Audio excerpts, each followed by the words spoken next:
Ketika seseorang melihat HP milik orang lain tanpa izin, sebenarnya bagaimana sih hukumnya?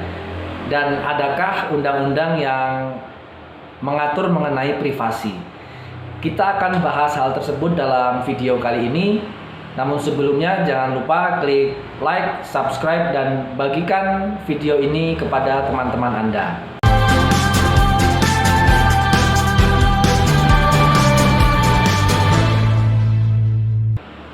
Bicara mengenai privasi, kita mulai dari Undang-Undang Dasar kita yang ternyata telah menyebutkan mengenai hak privasi, yaitu dalam pasal 28G ayat 1 yang bunyinya seperti ini. Setiap orang berhak atas perlindungan diri pribadi, keluarga, kehormatan, martabat, dan harta benda yang di bawah kekuasaannya, serta berhak atas rasa aman dan perlindungan dari ancaman ketakutan untuk berbuat atau tidak berbuat sesuatu yang merupakan hak asasi. Jadi ternyata Undang-Undang Dasar sudah menyinggung mengenai privasi.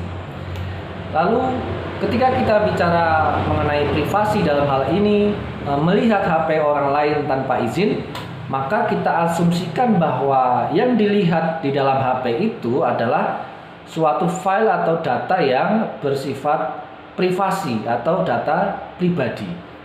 Pembahasan kita akan mengarah ke hal itu.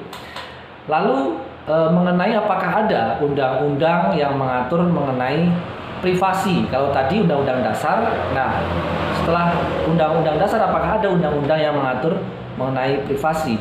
Jawabannya adalah ada. Ketika kita bicara mengenai HP dan data pribadi, artinya yang pertama kita bahas adalah mengenai data pribadi itu, dan yang kedua adalah HP sebagai suatu sistem elektronik ya. Mengenai data pribadi, undang-undang yang mengaturnya adalah Undang-Undang PDP, yaitu Undang-Undang nomor 27 tahun 2022. Artinya undang-undang ini baru lahir tahun 2022 kemarin. Kita lihat sebenarnya ruang lingkup atau yang dimaksud atau yang diatur dalam Undang-Undang PDP itu data pribadi yang seperti apa. Nah, di undang-undang itu pengertian data pribadi adalah sebagai berikut ya. Data tentang orang perseorangan yang teridentifikasi atau dapat diidentifikasi secara tersendiri atau dikombinasi dengan informasi lainnya, baik secara langsung maupun tidak langsung melalui sistem elektronik atau non-elektronik. Jadi yang diatur adalah data pribadi dalam pengertian seperti itu. Dalam Undang-Undang PDP selanjutnya, data pribadi tadi disebutkan ada dua macam. Yang pertama adalah data pribadi yang bersifat umum. Contohnya misalnya nama lengkap, jenis kelamin, kewarganegaraan, agama, status perkawinan, dan data pribadi yang dikombinasikan untuk mengidentifikasi seseorang. Contohnya apa? Misalnya nomor HP atau IP address. Nah, yang kedua adalah data pribadi yang bersifat spesifik. Yang bersifat spesifik itu antara lain seperti ini. Yang pertama, data dan informasi kesehatan, lalu data biometrik, data genetika, catatan kejahatan, data anak, data keuangan pribadi, dan data lainnya sesuai dengan peraturan perundang-undangan. Nah, setelah kita tahu ruang lingkup data pribadi dan contoh-contoh data pribadi itu, lalu kita tentu saja bertanya apa sanksinya, apa hukumannya ketika orang melihat HP seseorang tanpa izin dan si pemilik HP itu tidak menyukainya atau tidak merestuinya. Tentu saja terkait perbuatan atau sanksinya itu kita harus melihat per kasusnya. Artinya kasuistik. Artinya perbuatan itu dilakukan dengan cara seperti apa agar dalam menentukan hukumannya itu kita dapat lebih jelas, karena di Undang-Undang PDP dan Undang-Undang ITE itu mengatur secara kasuistik. Kita lihat kepada undang-undang yang kedua ya. Tadi yang pertama adalah undang-undang PDP mengenai data pribadinya, perlindungan data pribadi. Kemudian yang kedua adalah mengenai HP sebagai sistem elektronik, maka undang-undangnya adalah Undang-Undang ITE, Informasi dan Transaksi Elektronik. Jadi sudah ada dua undang-undang yang mengatur atau berkaitan dengan melihat isi HP orang lain tanpa izin. Nah, dalam Undang-Undang ITE itu seperti apa yang dimaksud dengan yang kita bicarakan perbuatan melihat isi HP orang lain tanpa izin ya? Itu ada di pasal 30 ayat 1 yang bunyinya seperti ini. Setiap orang dengan sengaja dan tanpa hak atau melawan hukum mengakses komputer dan atau sistem elektronik milik orang lain dengan cara apapun. Jadi kalau kita pilah ya, ada 4 unsur. Yang pertama tadi adalah dengan sengaja. Dengan sengaja itu artinya adalah bahwa si pelaku mengetahui dan menghendaki terhadap suatu perbuatan yang dilarang. Begitu juga terhadap akibat yang timbul dari perbuatan tersebut juga dilarang. Nah, selanjutnya adalah unsur mengenai tanpa hak. Tanpa hak artinya bahwa si pelaku itu tidak memiliki hak untuk melihat HP itu. Baik hak yang didapatkannya dari diberikan oleh peraturan perundang-undangan ataupun hak yang diberikan oleh suatu perjanjian. Nah, kemudian unsur yang ketiga adalah melawan hukum. Artinya si pelaku itu perbuatannya melanggar hukum baik secara material maupun formil.